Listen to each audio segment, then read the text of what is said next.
It's a really important course. You know, it's like one of those things they say about marriage, you know, that if you want to get a license to drive, right, you have to take a test and get a permit, practice, take another test.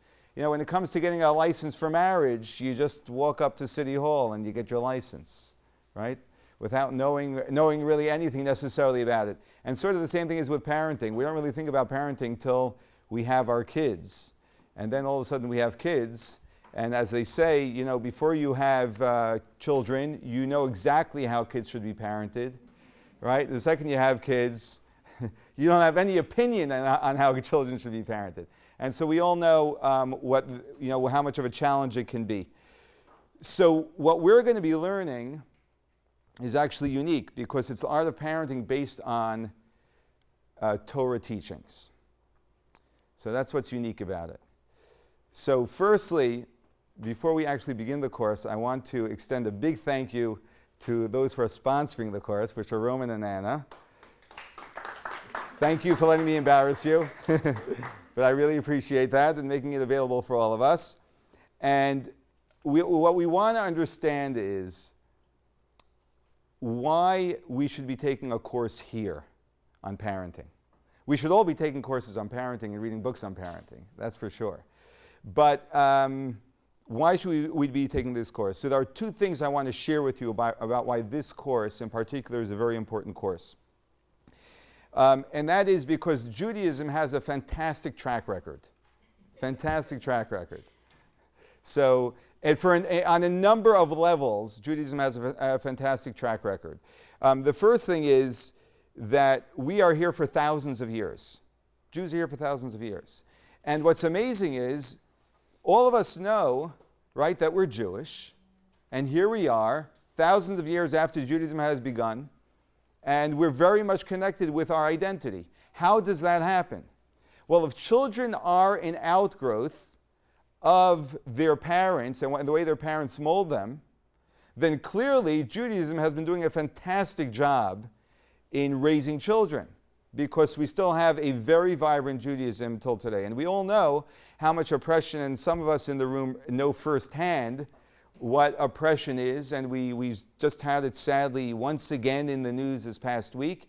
We know what it means to be oppressed. We are a tiny, tiny minority, as we're going to see soon. We're, I think, less than 1/8% of the world population. So minuscule, it's almost as if statistically we don't exist. And yet, we are here, and no matter what oppression comes upon us, we survive. And that has a lot to do with what we're transmitting from generation to generation. And guess what? We are transmitting it to the next link. And so we have to ask ourselves, how do you do that? Another thing that's very interesting is, and you may very well know this, academically and socially, the Jewish people are disproportionately represented, extremely disproportionately represented. As you can see, oh, we don't want to miss this cartoon, it's very important. Whoa, where are we? I'm sorry, 1 second. Very important. I'm afraid you have what's known as children. Okay. There are 193 Jewish Nobel laureates. That means 193 Jews who won the Nobel Prize since it began in 1902, which is 22% of all Nobel laureates. And we are, again, less than 1/8%. That means the number of Jews that should win statistically a prize should be less than 1%. And we are 22% of those who won the Nobel Prize. So that just shows us that there's definitely something very strong going on in the Jewish family and in Jewish parenting. Obviously, it's not all because of parenting, but it has much to do with that. Another very interesting thing that we find is that morally, Jews stand out in certain areas morally. I mean, we've always been ahead of the world morally, and historically, if you study history, you'll probably notice that the Jews have led the world in morality. But even to today, we find that the most disproportionately, most charity is given by Jews. That's why we have our course sponsored. because Jews are generous and charitable, but much more so than other groups of people, which shows a heart of compassion and concern and responsibility. So we see all of this comes because it's being transmitted from parents to children. So that's one reason why we should turn to Judaism to learn about parenting, because it has a lot to teach us. There's another very important reason, and that is this. And this, I think, is a really important reason. And as anyone hear of Dr. Spock? Raise your hand if you heard of Dr. Spock. Wow. Okay. Almost all of us heard of Dr. Spock. I remember Dr. Spock's little book in my home. I probably opened it up a couple of times. But Dr. Spock was like the guru of raising children. And I'm going to use him as an example. And here you can find a number of his books, which were updated over the years. In his first book, the first book that he wrote, Baby and Child Care, which sold over 50 million copies. Over 50 million copies. He writes regarding children, babies who are in a crib, right? And they're crying. Should you pick them up or should you let them stay in the crib and let them cry? I don't want your opinion. But Dr. Spock in his first book wrote, because I know we'll get 5 opinions, but Dr. Spock in his first book wrote that you should not pick up the children. And then later on, he said, well, there's been new studies to show that the bonding, the physical bonding that goes on between a parent and a child is very important. And if a child doesn't have that when they're in distress, that can actually impact them and bring out aggression and create intimacy issues later on in life. So therefore, he later on said, you should pick up the child, right?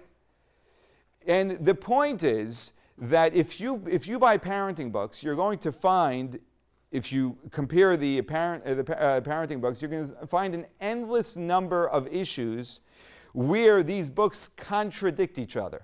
And one book's going to tell you do it this way, and one book is going to tell you do it that way. It's the same thing as everything. It's marriage, dating, anything like that. Everyone's got their studies and their reasons why it should be done this way or that way. And what Judaism teaches us is a direct path which has been followed for thousands of years. It's not being updated because it doesn't need to be updated, and we're not waiting for new studies to figure it out. It's been figured out. And that's what the gift of this course is. I guess it has to be proven as we go through the course, because some of you are looking at me and saying, yeah. But I think we'll begin to understand this as we go through the course. How are we doing so far? No objections yet? Jews are 50% of comedians are Jewish. There you go. That's right. All right, we'll take that. We could use some humor. So this whole conversation has to begin with one thing, and this is true for almost anything that we discuss. The one thing we always need to figure out is, what is the actual purpose of having children? And what is our purpose in parenting our children? Which is, you wonder about that a lot. That's a good thing. I hope we're going to figure this out quickly, Roman, because your kids are getting older. So if you go to, what page is it in your book? Page 2, okay? Parenting's mission statement, okay? What would be your mission statement? It's actually important. I don't know how many people even ask this question, really. Why should we have children? Maybe we shouldn't have children. I mean, frankly, it would save us an awful lot of money, a tremendous amount of aggravation, inconvenience, frustration, and the endless number of other things, of challenges that come with having children. So I would say that we would need a very compelling reason to argue that we should have children. Why are we having children, and what is the purpose in having children? What is our goal as we are raising them? What do we want? Do we want to have a rocket scientist? Do we want to have a kid that gives us a lot of nachas? Oh, my kid, let me show you my kid. Or whatever. I don't know. I'm lost, which is pretty scary because I'm teaching the class. But before we discuss how to parent children, we first have to answer the question of why. There's actually been a book that was written recently called I forgot the name of the book, but something to the point of the book is that a good business will always ask the question why before what. If you can answer why you're doing what you're doing, then you'll know what to do and how to do it best. So why are we having children? So you don't have to share the answer, okay? You won't have to say this publicly. But if you go to the learning exercise on page 2, why do we choose to have children? If you have a pen and you can write down 3 answers, fantastic. If you don't, use your imaginative pen, okay? And just think about that question. And I'll just take some suggestions or comments in a moment. I hope someone has something to say. Otherwise, our kids are really in trouble. Yes? Continue family and, I wouldn't say religious, but I guess Jewish heritage. Okay. Continue the family heritage. Yeah. Okay, good. Continue the family heritage. Have something? Yeah? To experience something that I didn't as a child. To experience it with my children. To experience. Family that I always wanted, or the way I wanted it. Okay. To have the dream family. The fantasy family. Dream, not exactly a dream, but to have what I thought I didn't have as a child. Okay, good. And to give that to your children. Mm-hmm. Beautiful. Okay? Children bond parents. I have children so that we stay married. I say bond, not Okay, bond. To bring us closer together. To bring us closer together. Okay. Something? To share my love, to give unconditional love and have that in return. Okay, beautiful. To share unconditional love and have it in return. Anything else? To bring in, to put more people in the world that have morals and values and can better this world. Okay, beautiful. To bring good people into this world. Yes? Why don't we make you read his? Then we're going to have to do a marriage course after this. You have to ask him. If you get his permission, we're happy to hear it. He said I can. Okay. 1, someone to visit in the nursing home. 2, keep my wife busy. 3, use household. Thank God you have a husband with a good sense of humor. That's going to get you very far. Okay, so one classic thing that people say, which is what Roman said, is to perpetuate oneself, to continue who we are. Okay? I love babies. Right? To give love. Right? To experience, some people say to experience something new that I never experienced before, which is having children, or to experience what maybe wasn't before, which I want to create now. It can also be for someone to take care of me when I'm old, which some people would say that seriously. To be a giver in the truest sense, which is also what you said, to truly give to someone. Okay? I'm surprised no one said to stop our parents from nagging us for their grandchildren. That's very much a Jewish experience. payback for what we did to our parents. Oh, you're definitely feeling that, aren't you? Yeah. You see what my parents went through. So in one way or another, generally speaking, and I'm generalizing, we feel that by having children, we are going to fill a void of some sort in our life. Okay, that there's something that's going to be filled or given to us by having children. And that sort of sums up most of what we said. Okay? And I'm focusing on this because this is really important. If we go back historically and we take this point of having children to fill a void, okay, in our lives, and we go back in history, we find that there were nations who believed in this to the extreme. To the extreme means that they literally saw their children completely as servants to them, to serve them entirely. It wasn't just to fill a void in a nice way, but literally to completely serve them. And that's why we find in ancient Rome and Greece that they actually had a law. And if you look in text number 1 on page 3, it was called Patria Potestas, okay? Which means power of a father. And basically that gave the father of the house all power over his children. Okay? And we're going to use this as a comparison, which is why we're reading this, to compare how Judaism looks at having children and what the real reason that we have children is. Let's read text number 1. So this is, to our senses, this is very shocking. But this is the reason why the Torah, if you read through the Torah, you'll find that the Torah commands us, prohibits us from bringing our children as sacrifices. Because this is what was very common in those times. And this is actually the Romans lived way much later than the Torah. But for thousands of years, people would literally sacrifice their children, which we can't even fathom, thank God. It wasn't until the year 374 Common Era, right? Which isn't, it's about 1700 years ago, right? That the Romans forbade infanticide. That means killing a child. Until then, it wasn't against the law for one to kill their child. Why is this? The reason is very simple. Because they believed that the children were there to serve them. And therefore, whatever it is that will serve my need, I can do with my child. Or, if my child is not serving my needs, I can get rid of my child.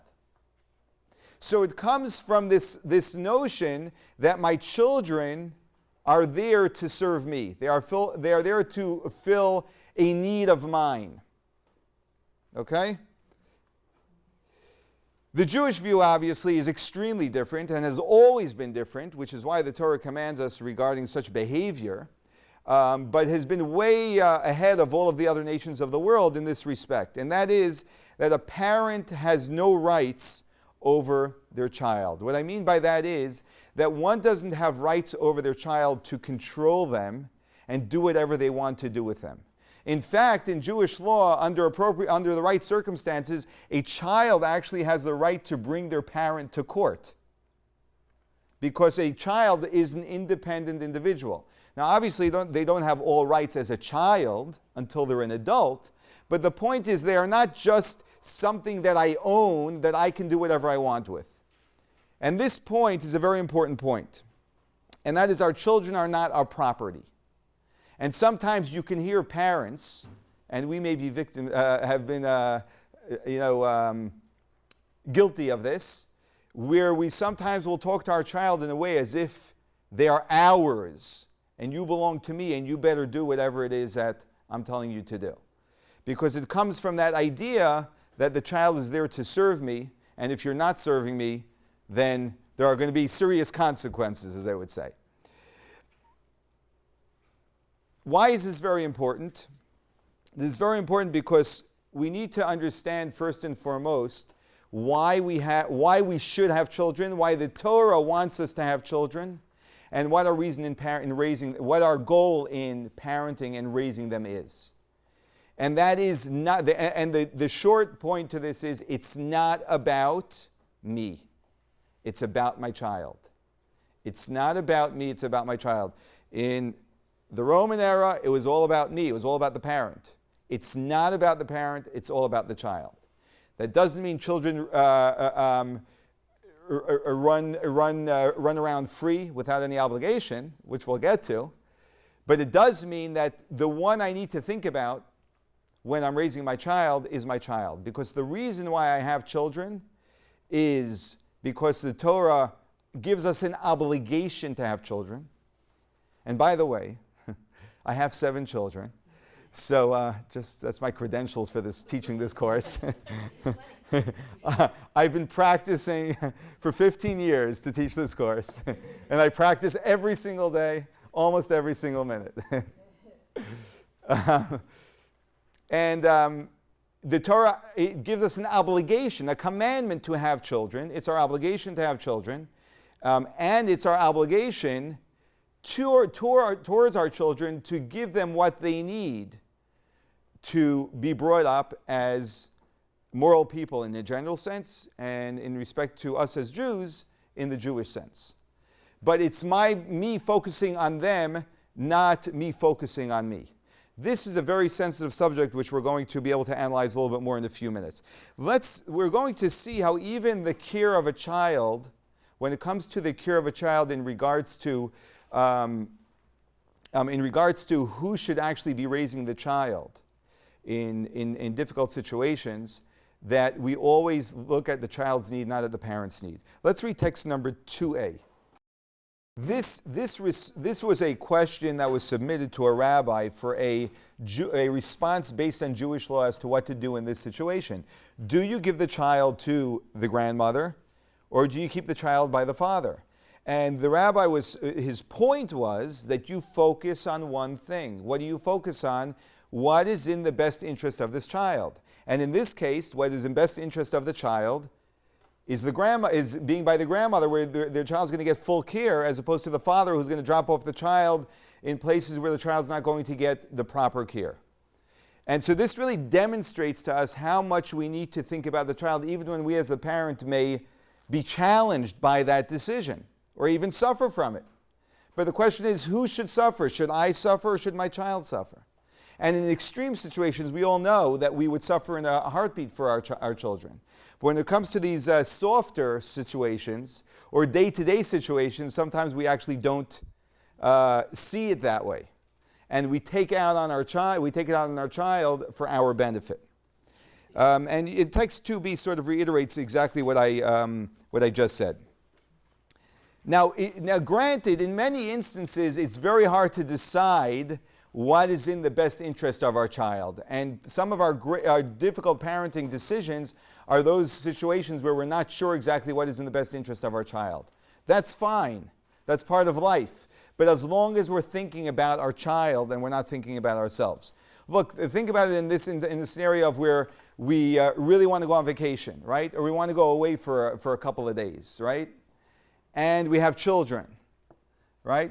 So we have a very difficult situation there of whose interest to consider. And while it is actually, I would argue very strongly, you will hear the very strong argument from me how important it is for parents to go away for the sake of their children, but that has to be the reason why they're going away.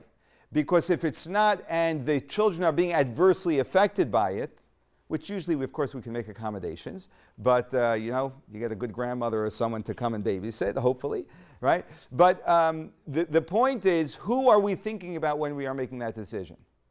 And so the purpose, the mission statement of raising children is to be focused on the children. As I once heard a very prominent Jewish psychologist say, when you have children, you are becoming selfless. And I think we all know what that means. And that can be at any time, day or night, because we are committing to be committed to someone. It's the ultimate act of love. It would be great if we were the same way in marriage. But with children, it seems a little bit more natural. And that's really what we're doing. There's another story. Some of you may remember this from a previous course, which also brings out this point. Let's read text 3. For the sake of our discussion tonight, what we learned from this tragic story is a woman who had such clarity on the purpose of her having children that even though she was suffering terribly, it wasn't that she was, from the story you may think she was indifferent. She was suffering terribly. But she had a perspective in her suffering, and that is that our children that we had because we have an obligation to have children. Our children that we were raising out of an obligation to raise our children. And not a right to do what I want with my children, but an obligation. And putting it in that perspective, she said, well, the obligation is obviously up, because God took them away. It doesn't take away the pain, but it gives this very clear perspective about children being an obligation. And so all of the other benefits of having children, which we mentioned earlier, they're all truly benefits. And in fact, studies show that people who have children are generally happier than people who don't. Another benefit. But we have to remember that these things are fringe benefits. We cannot idolize these benefits, because then our children are simply a tool for my enjoyment, for my pleasure. And that's not what they are. They are an obligation that we have towards them to give them everything that they need in order to be raised in the proper way. So, we're good so far? Any questions, comments, objections? We're good. Okay. Just a moment here. Okay. I recently listened to a Good News Mom. I got into the college of your choice. That sort of brings out this whole point. I recently listened to a lecture by an individual who is a parenting expert, wrote 10 books on parenting. And it's interesting how he demonstrates through many different types of scenarios, day-to-day scenarios, how we as parents are very often more concerned about our children being compliant with what we are telling them or demanding of them than anything else, right? For example, we tell our child to sit down, right? And it doesn't go that smoothly. By the way, it's not only in your house that it doesn't go that smoothly. It's in everyone's house. So, right? And we're concerned about being compliant. You better sit down. I told you to sit down. What is our focus when we're talking to our children? And very often it's all about sort of controlling them to get what we want as opposed to working with what is going on. Do you understand what I'm saying? I'm not dealing with how to deal with this situation yet, which we'll deal with, okay? Which we'll deal with. And we'll deal with a little bit tonight.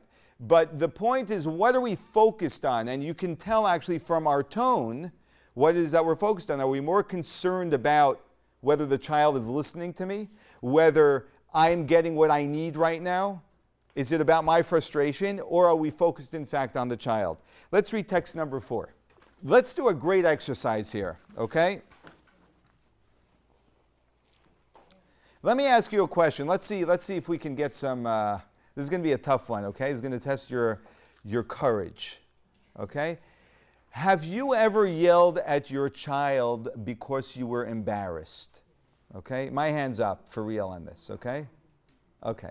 That's an example of what we're talking about. That's an example of what we're talking about, okay? Where we're embarrassed because of something our child is doing, right? And other people are seeing, so we're embarrassed. So we yell at the child. Who are we thinking about when we're yelling at the child? I yell at my wife. I don't know. When they're embarrassed. At ourselves. We're thinking about ourselves. We're not thinking about the child. That's the exact point that we're talking about. For doing things that embarrass you in public? Well, why would somebody be embarrassed about it in public? That's a great question. Socially acceptable or Not necessarily. Not quite. You're drawing a very quick line. We get embarrassed.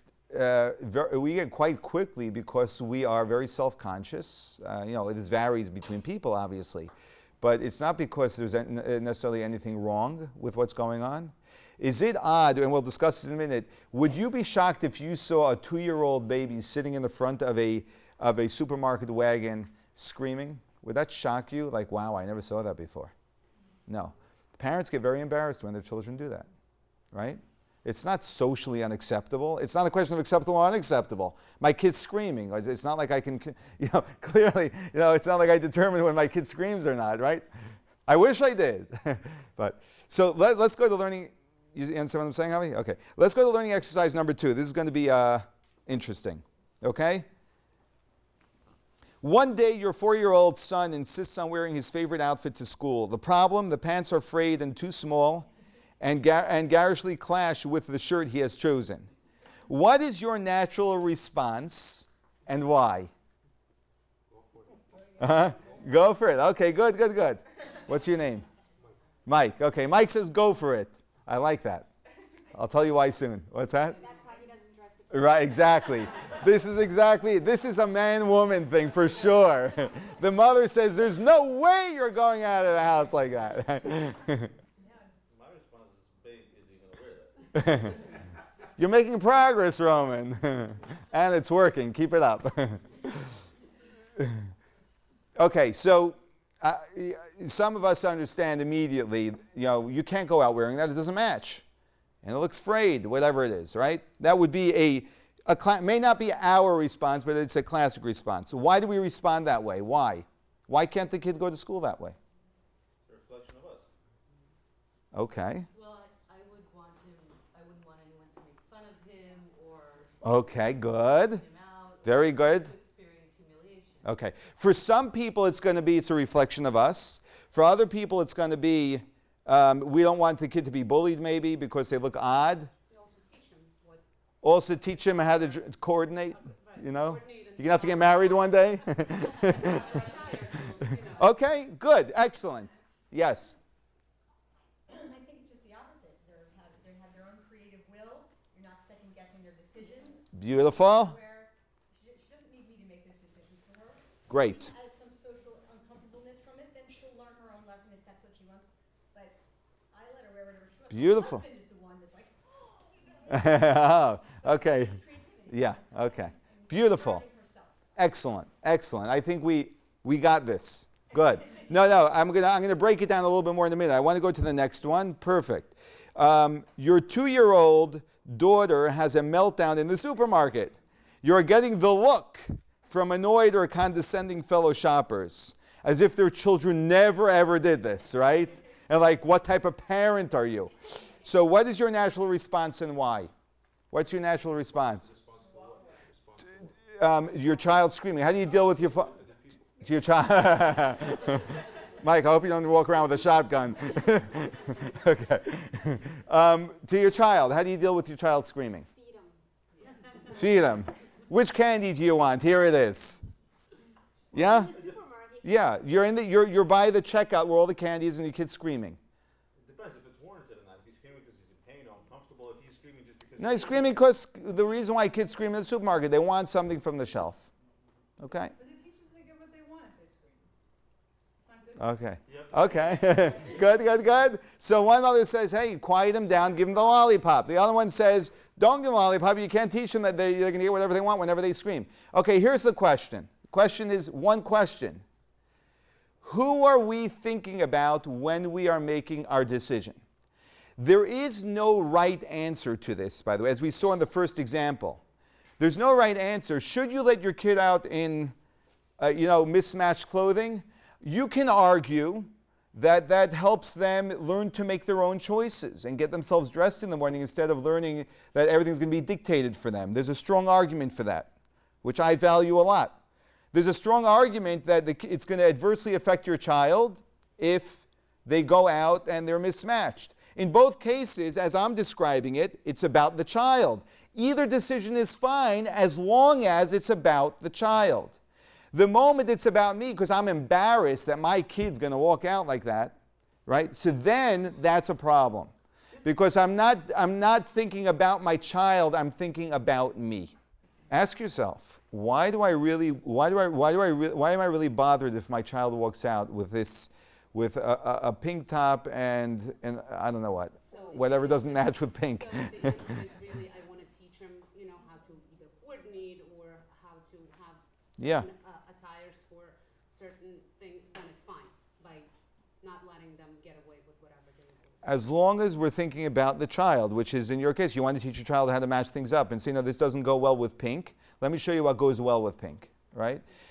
And what I will say, and you'll probably be here a few times in the course, is one of the ways we can know if we're thinking about the child or about ourselves is our emotional state. This is very, very true.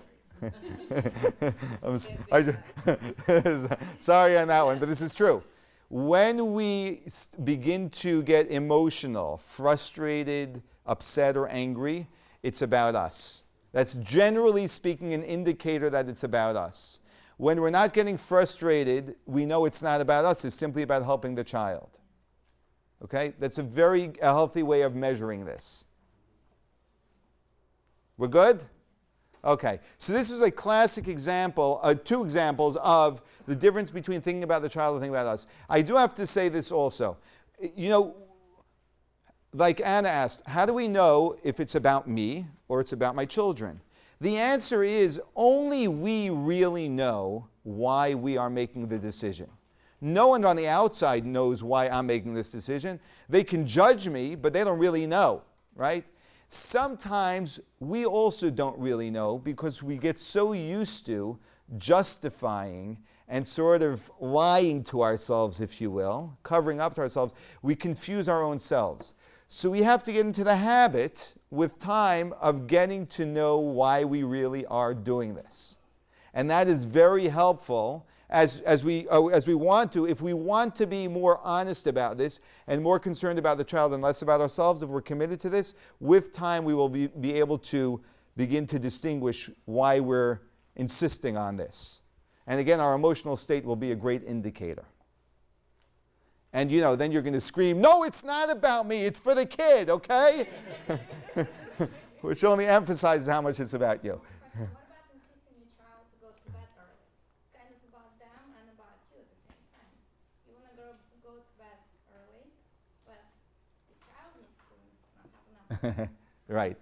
So it's So you have to do a little check there to see how much it's really about them and how much it's really about you. It can serve, there's nothing wrong with what is good for my child serving my best interest too. That's a win-win situation. But is it really a win for my child?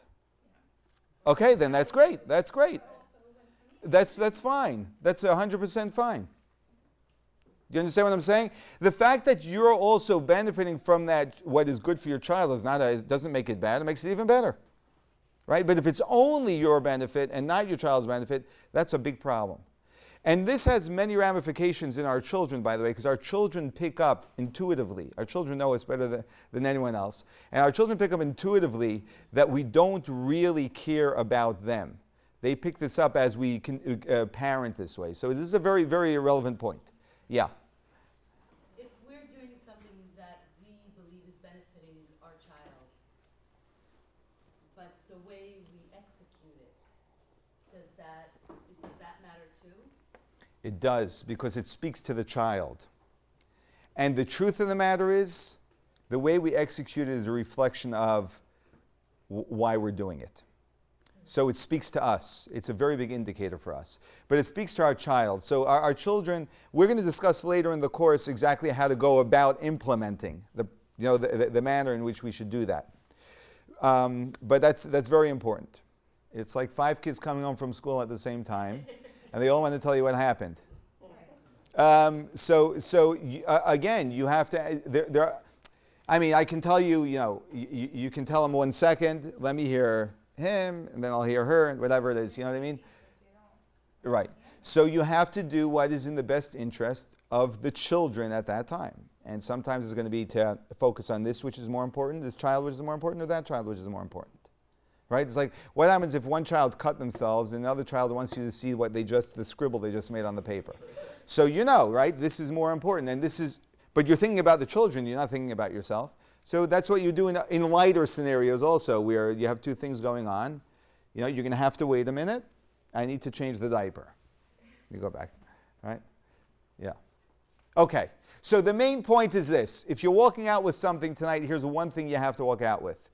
Every time you're interacting with your children, ask yourself, am I thinking about myself or am I thinking about my child?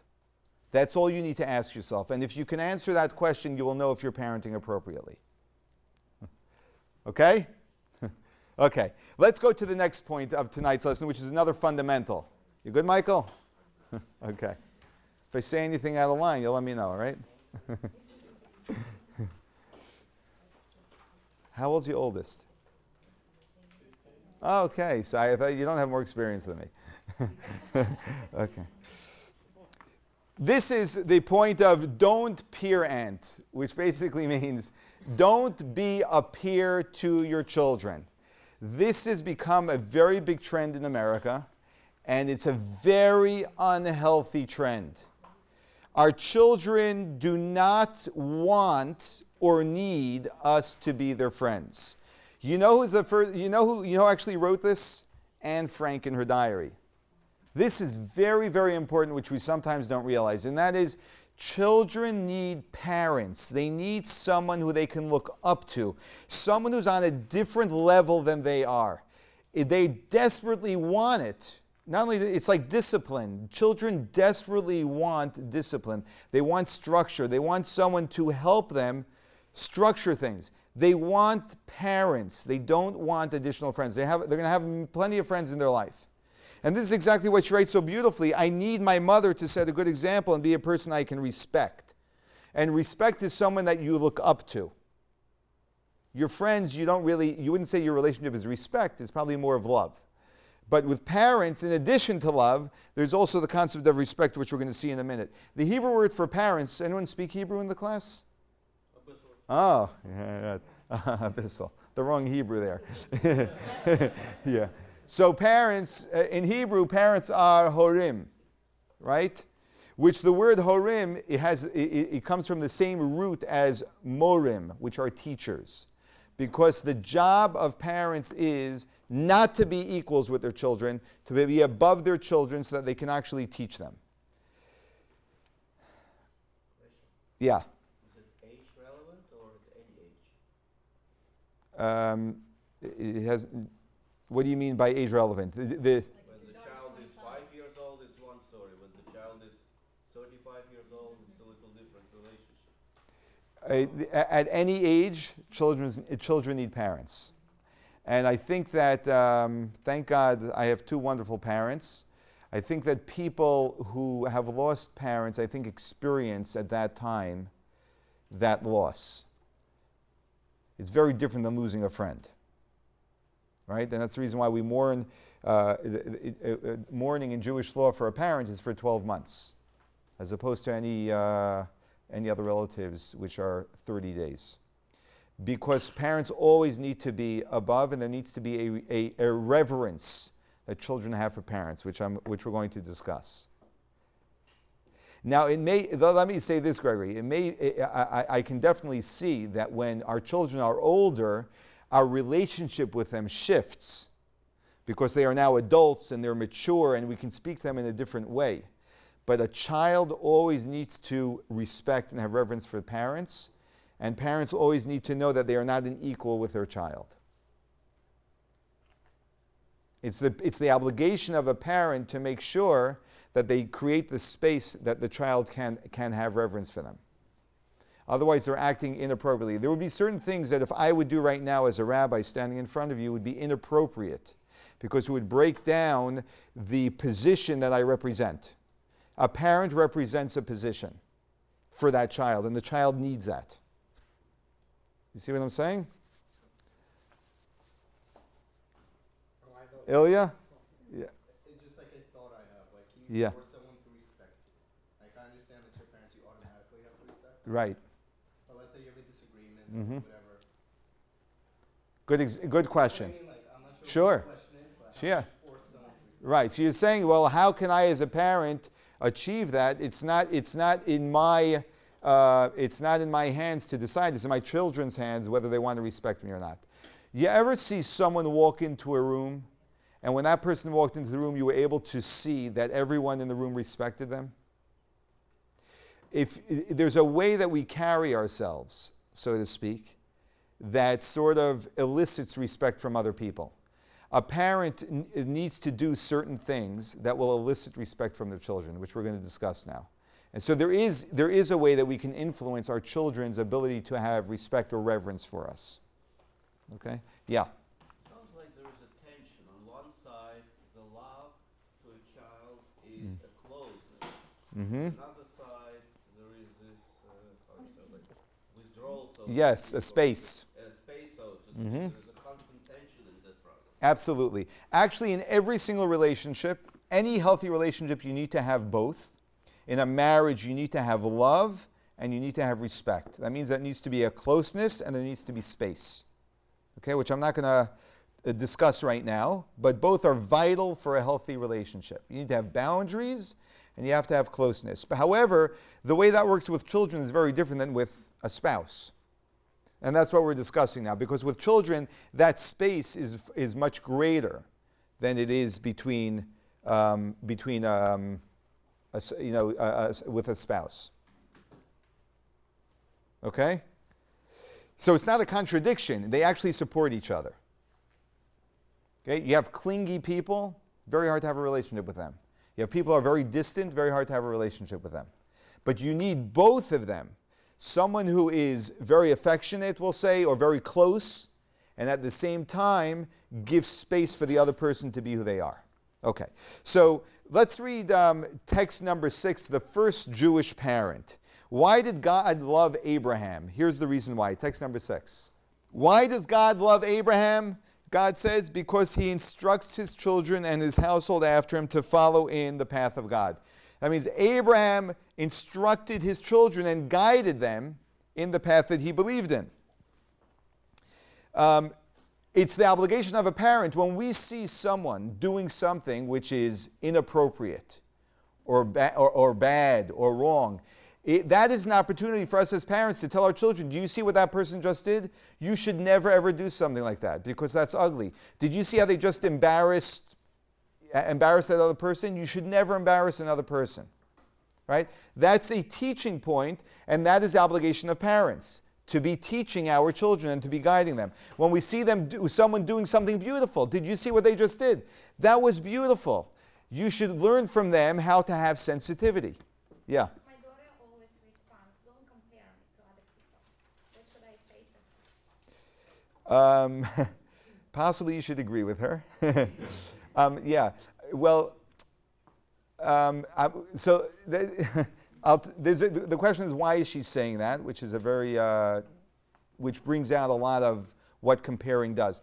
What I'm saying here is not comparing. I'm saying learning, that we're learning from what they do. I'm not saying, how come you can't be like her? No. Right. So you point things out. So you should tell her you're not comparing. Tell her, I'm not comparing. I'm showing you a good example of something. I always look at these examples for myself to learn, what is right to be done. But actual comparing is actually not productive. It's counterproductive. Because actually when we are comparing, who are we thinking about? Not our children. Because if we're thinking about our children, we don't need to compare them to anyone. We just need them to be the best that they can be. So it's not about matching them up. We use comparing in order to coerce our children to do things that we want them to do. So that's why comparing usually backfires, or at least leaves a stigma in the child, that I'm never good enough, and I always have to be like someone else. But that's okay.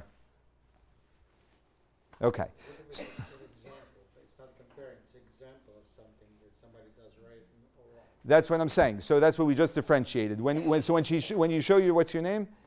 My name? Yeah. Anna.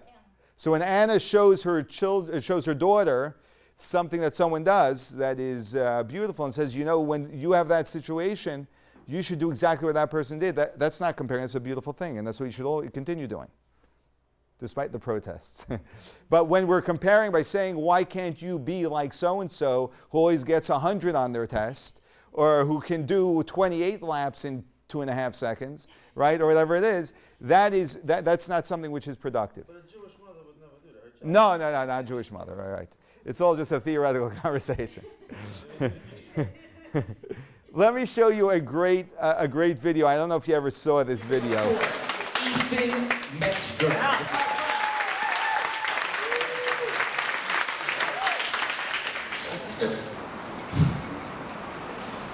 There's someone I know who's slow to commend but quick to condescend, who's reluctant to lend a hand but ready to point and laugh at those who need one. One day I was in school, in class, explaining my Judaism when this person has the audacity to exclaim, you're only Jewish because your parents forced you to be. I mean, it's all fake.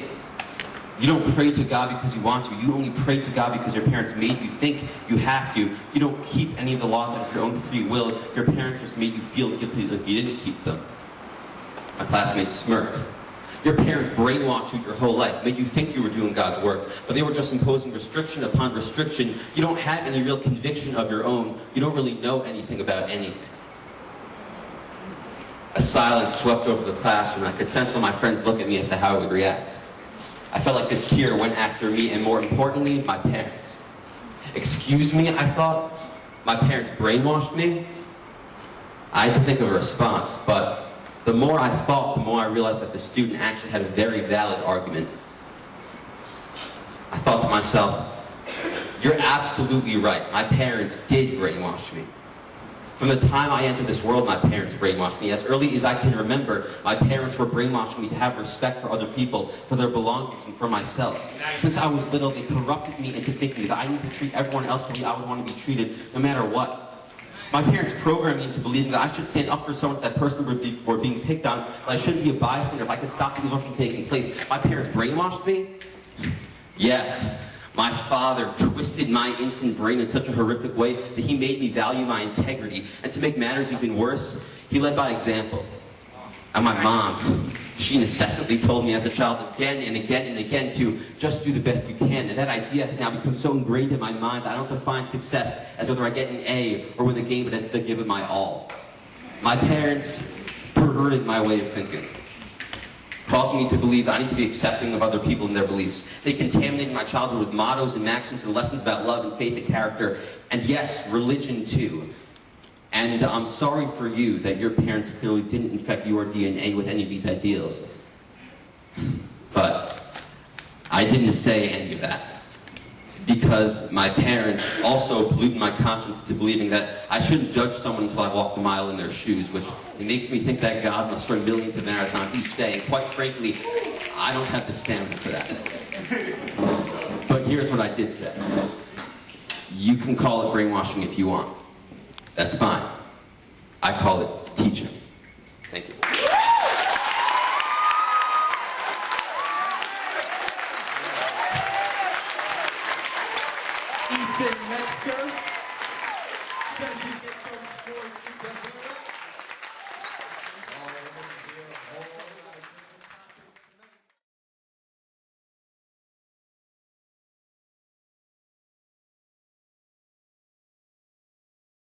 Did you follow that? Wasn't that unbelievable? That's exactly the point we're learning here. The entire point is that it's parents' job to teach their children. And you're going to, I've had people tell me, it's not my place to tell my child what they should do. And actually there's a reading which we're going to skip in text number 7, which sort of expresses that notion, which is a dangerous notion. And that is that it's not my place to tell my child what to do. They need to figure it out on their own. I have my perspective from my experiences, and they're going to figure out their perspective from their experiences. Children are so impressionable. We can't leave them running wild in this world. We have to guide them. And by guiding, in order to be able to guide them, they need to see us as people of stature above them, not equal to them, who they can look up to. And that's was so beautiful about the way this boy expressed that. So let's talk about how this practically plays out. As Judaism teaches us this to practically play out, honoring and revering our parents. Do we have any questions? We're doing okay? Did I offend anyone yet? No? Okay. Okay, so there's actually, one of the 10 commandments is honor, anyone know it? Honor your father and your mother, okay? There's another commandment in the Torah, which is not one of the 10 commandments, but it's another commandment in the Torah, which is to revere your mother and your father. Revere means to give great respect to. I guess. I don't know how else to translate. Anyone have a better translation for revere? Me, that's my serious time. You want to look it up for us? Okay, we'll find out in a second. So if you look in text number 8, you see, honor your father and your mother so that your days should be lengthened. Actually, the reward of honoring your parents is long days. Let's read text 9. 9a is each person shall revere his mother and father. You looking it up, Roman? Oh, I thought he was looking up the word. Okay. He did? What's R-E-V-E-R-E? Deep respect or admiration. Oh, there we go. All right. I did well. And eat well. Okay. Deep respect. A great level of respect. Okay. What does that mean practically? So honoring our parents, what does it mean to honor your this is actually a commandment, by the way. It's not an option. So in case you had a fallout with your parents, that doesn't exempt you from this, by the way. But I know that can be a difficult subject. But honoring means doing for them. That means feeding them, bringing things that they need to them, taking them places that they need to go, doing things for them is an expression of honoring. Okay, revering is the exact opposite. Let's, text 9b, there's a quote from the Talmud that tells us how we're supposed to revere our parents. Let me ask you a question. Let me take a little poll here. How many of you think it's reasonable to raise your children so that they don't sit in your seat? That means if you have a seat, do you have a designated seat by your kitchen table or dining room table? No, that itself is a problem. Okay, we got to work on that. We got to own at least 2 inches in your house and not let your kids own the whole thing. Okay, how many of you can think that that's reasonable? That your children should not sit in your seat? Okay, so what does that mean? It's not reasonable, is it? You're saying what's the difference? Yeah, right, okay. Okay, so I was raised in a home, which I was raised this way. My father had a seat at the head of the table. Does your husband have a seat? Your husband has a seat. Also not. Okay, okay. So my father had a seat. My mother also had a seat. We never sat in our parents' seat unless we asked permission first. My children will never sit in my seat unless they ask me permission. It was just natural. Why? Because that's the way they were raised.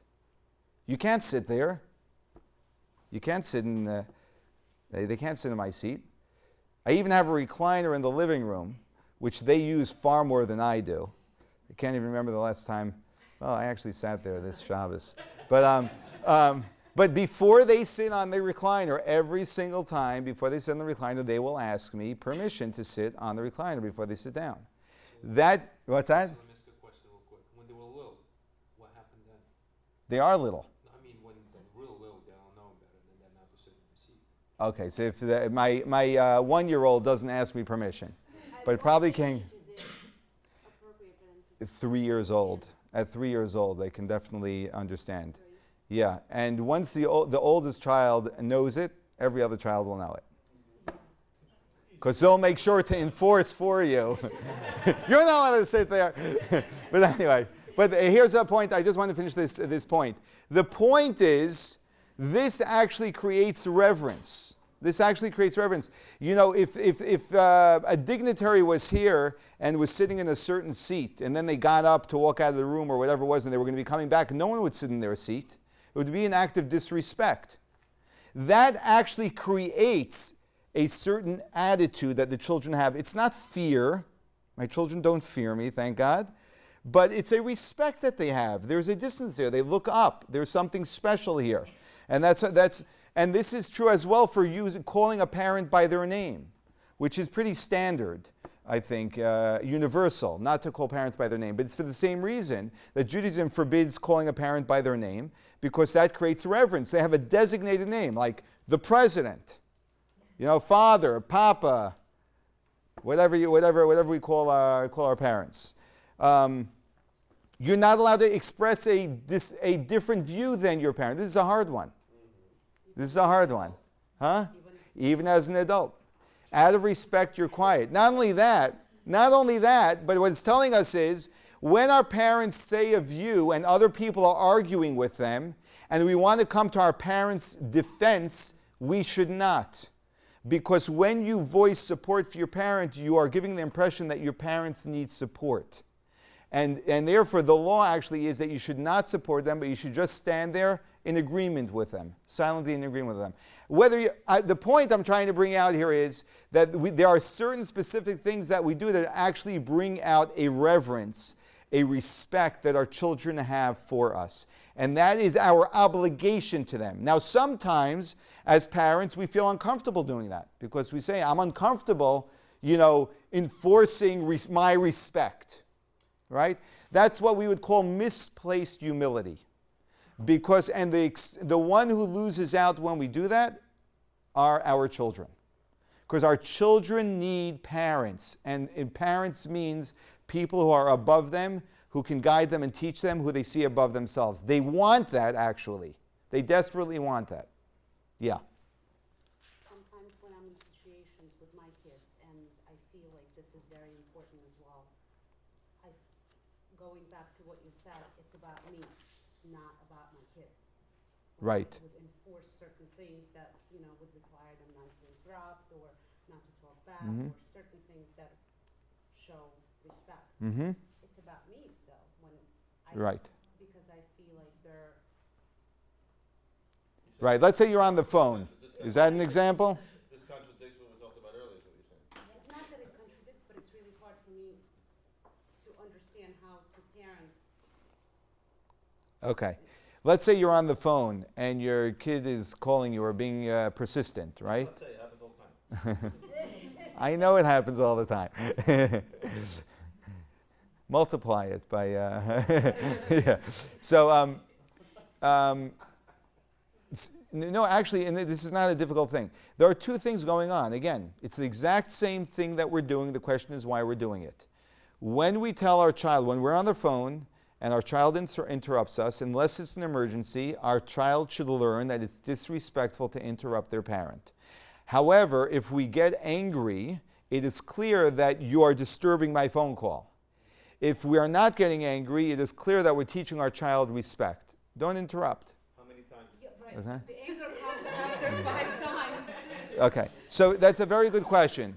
And the point is this, there needs to be, as we know, especially as our kids get older, so it becomes a little bit more difficult, or it takes more time to ingrain in them, but you will be able to ingrain in your child with consistency, where you have a level voice, and you tell them, when mommy's on the phone, you cannot interrupt unless it's an emergency.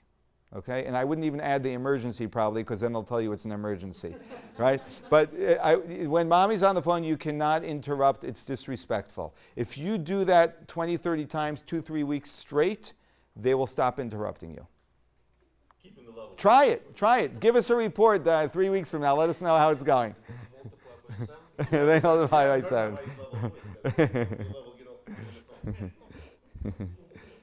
There's a couple that,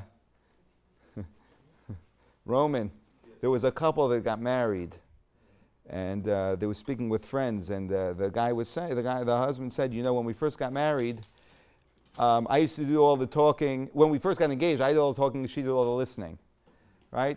And then after a while, she did all the talking, and I did all the listening. Now we both do all the talking, and the neighbors do the listening. So you don't want to hear what my mother sounded like when I did something. Let's go through a few things that are very important in regards to not becoming peers to our children. Just a minute here. Just a moment. Here we go. Okay. One is don't try to be cool. Okay, don't lower yourself to your kids' level. They need you to be mature and steady adult role models. A lot of parents try to, show that they know all of the latest technology and whatever sports, whatever it is going on. If that's not your thing, it's not your thing. Don't change yourself for your children. Your children will know it, and they will have you wrapped around their finger.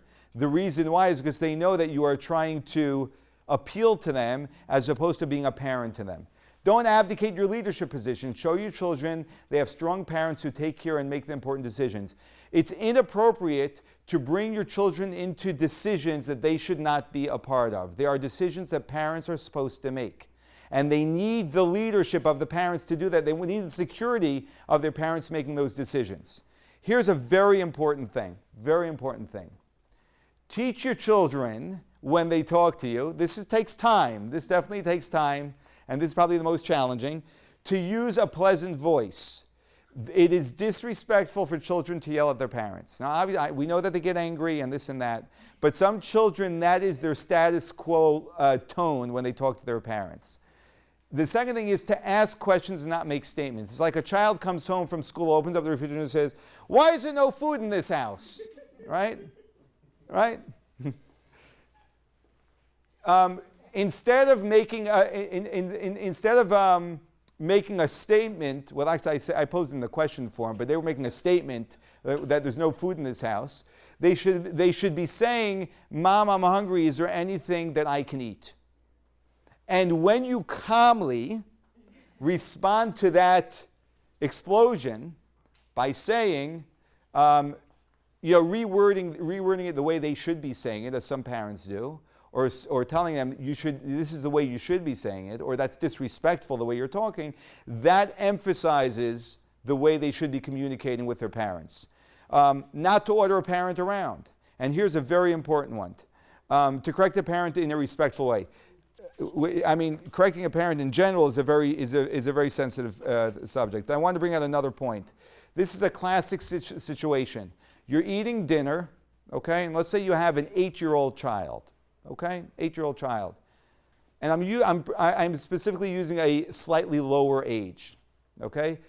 In my house this is much lower than 8, and the child says, "I need a spoon." What do? I'll tell you what you don't do. You don't get up and get them a spoon. You say, "Do you know where the spoons are? Why don't you get up and get yourself a spoon?" When you need a spoon, you do not get up to get the spoon, but you ask your child. I mean, if you want, you can, but you ask your child, "Can you please get me a spoon?" The children should be serving the parents. The parents should not be jumping up every minute. Obviously, you're serving the food, but you're not jumping up to serve the child what the child can get themselves. There are a number of enormous benefits to this. Number one is it's simply disrespectful for a parent to be serving older children. I've seen this with teenagers. Teenagers sit like a prince or princess by the table and their parents serve them. It's completely disrespectful and backwards. The children should be serving the parents, and we can teach our children to do that. It's very simple. You don't get up and get it. It's that simple. Explain that to them. Why they should get you the spoon and you shouldn't get them the spoon. Again, my daughter says I'm not your servant. Right. How should I? Right. You tell her, "You're definitely not my servant, but I'm your mother, and I hope you love me and respect me. And therefore, when I need something, you help me." Right? If you don't, that's where Mike comes in. Okay, now what if the child sees an example from the father? What if the father says, "I need a spoon," or "Get me a spoon," Right. and the child sees that? What do you do in that sense? The child sees what? He'll ask, "Get me something." So Right. I'm serving him something, but Right. so my son will ask me, "Get me something." Do I respond the same way? Again, I'm not giving you an absolute rule because there's certain things which are appropriate for you to get, right? The plate of dinner is probably appropriate, yeah. If you're sitting down, then you should tell your child, "Can you please get up and help yourself?" Okay?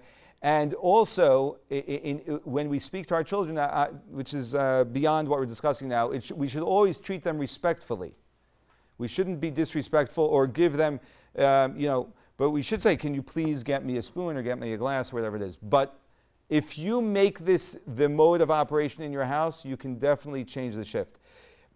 Yes, it's more challenging and less challenging children, without a question. But it's something that if we believe that's the way it should be done, it will slowly become the culture of the home. You have a question, Gregory? Okay. Is it for educational purposes or for utility purposes? It's for educational purposes, that there's an appropriate respect hierarchy in the family. It's not for me to be the boss. It's for my child. And that's the point I'm trying to emphasize here. It's for my child to have an appropriate relationship with me and pass that appropriate relation on, God willing, to his children. That's what it is. When we distort the positions that people appropriately should take in this world, we distort everything, and then things become dysfunctional. Another thing that happens, and I'll tell you what just happened in my home on Shabbos afternoon. We had about 30 people for lunch, and a woman came into the home. My wife actually wasn't feeling so well, which I don't think anyone knew. And I told my children to leave the synagogue earlier and to go home and set up the whole table for 30 people from scratch, right? And then the salads that we prepare and this and that. And she came into the house. This one woman in particular came into the house and she was like, all the kids were working in the kitchen. I'm talking about kids going from, actually probably from 5 years old and up, right? Doing all different sorts of things that many parents don't believe their children can do. And it's not because my children are very talented. I mean, I'm not saying they're not talented, but it's not, they're just doing what kids are capable of doing when you empower them to do it. So actually, part of this also is it's empowering for children, because when you demonstrate trust in them, that they can bring a glass to the table, or they can do this or do that, that actually is a tremendous educational piece for the children, and is tremendous in parenting them. That's a side benefit to it. Although we're focusing on the reverence side of it, that's a side benefit to it. Just a moment. Okay. When it comes to, let's read text number 10 regarding, are we good on this? Yeah. I should know this, but let's say I ask the child, bring me something with a spoon.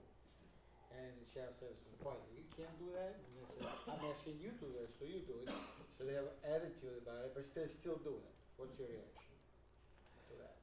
You don't say anything, or you make a comment on it? I wouldn't say anything at the time. And perhaps later, at a later time, I would have a conversation with them about it. And said, when I asked you to bring me the spoon, I saw that you had an attitude, you were upset about it. And I would ask them, do you feel that it's wrong for you to serve me? To help me when I need something? Do you feel that that's wrong? And probably positioning it that way, at the time at the moment is always a bad time to discuss something. Okay?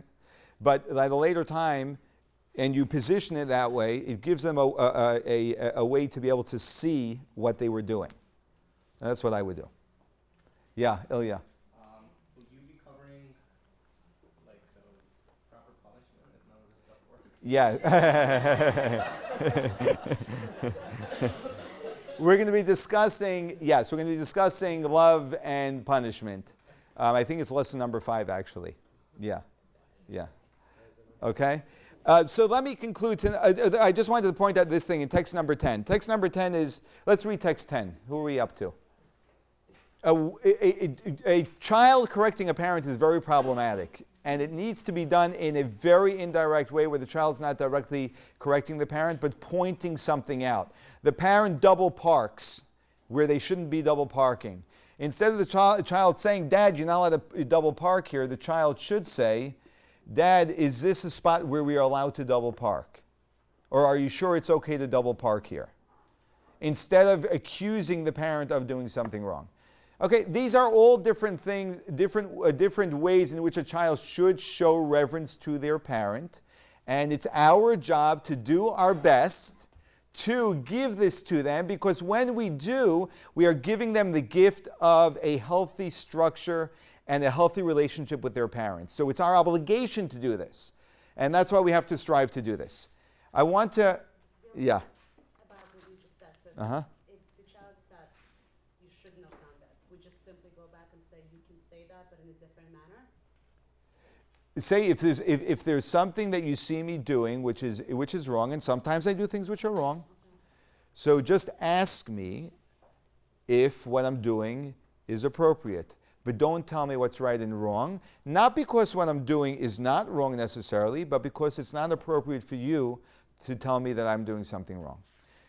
Ask me if it is, and if it is, I will definitely acknowledge to you that it is. Yeah.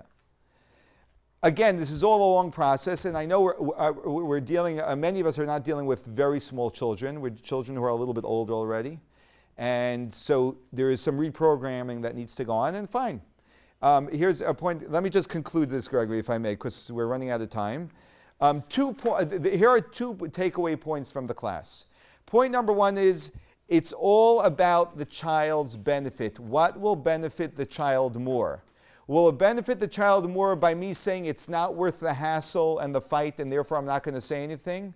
Or is it going to benefit the child more if I go through the hassle and guide them? That's the question. Is it going to benefit my child by giving them the lollipop and getting them quiet in the store? Is that for the benefit of the child, or is that for my benefit? It can be either one. I have no idea why you're going to give the lollipop to the kid. It may be that you want to teach the child not to scream in a supermarket, whatever it is. As long as it's for the benefit of the child. Always ask yourself this question. Is this for my benefit or for the benefit of the child? That's point number 1. And point number 2 is, we must fortify the position of the parent. A parent, this doesn't mean we're angry people. And it doesn't mean we're always disciplining. It just means that we are introducing a mode of respect in the relationship so that we are not friends with our children, we are parents to our children. And so I want to conclude with these 2 points. The first is this. If God gave you a child, that means if you are actually right now a parent, that means God gave you a child, that means that He believes that you can properly raise and educate your child. Okay? Which means you can. And you can do everything we're going to be discussing throughout the entire course. It's not about being perfect. I can guarantee you, this is one guarantee I'll give you through the course, you will not become a perfect parent. Okay? Because no one is. But it is about improving every single day. And you're improving every single day for one reason, for your children. And you're demonstrating what it means to be a parent, not because you need to be the boss in the house, but for your children. There's another very important point over here, and that is that on one hand, what we're saying is it shouldn't be about me, right? It's all about my children. On the other hand, we're saying I need to be a parent, right? Which is a big emphasis on me. How do we carry those two together? And this is how you do it. And this is very, very hard, but this is how you do it. You get your ego out of the way. Concern yourself only with what is best for your child. Be in the picture as a parent and out of the picture at the same time. Meaning, the reason why I am insisting to my children that I am their parent is for them, not for me. It's not about me and about my ego and about my power. Now, very often it is. But we have to notice that and realize that that's not the way I should be parenting, because it's not about what's good for me, it's about what's good for my children. Take one more question. Yeah, in regard to this text 10, is it appropriate for children to teach parents? To teach them a subject? Yes. To teach them that what they're doing is wrong? No. Yeah. Here's the takeaway, everyone. And I'm going to say this for what it's worth. And it's going to be worth as much as what you think it's worth. The value, we all have children, or are going to have children, right? So there is nothing that means more to us than our children. That may not be true for you today. You may be caught up in your job and career or something, and you may not feel that every single day. But there's going to be a point in your life, and it won't be that long from now, that our children are going to mean more than anything else in our life. Very few people can naturally wake up and parent effectively on their own. We need to learn, we need to be guided, like I have learned, and like we're all learning here together. And we need to exercise what we are learning. If you really care about your children, and I know that you do, then I want you to consider the exercises every single week. Because if you pay attention, imagine just going through the week and always asking yourself through the interactions with your child, who am I thinking about? That can have a drastic positive influence on your child for the future. So number 1 on page 14, identify one way that you can modify your parenting approach to better accommodate your child's interests. See how you can modify your parenting so that you focus on what's best for your child, not what's best for you. And you'll see that you'll make changes in different things that you do because of this question. Number 2, identify one area in your and your child's behavior that can be modified to improve your standing as your child's parent and guide. What can you bring into your home and your relationship with your child where your child can have more of a parent, where they can look up to you and respect you because you introduce certain things into the relationship? Think about these 2 things, and these can have a profound influence on your children in the long run.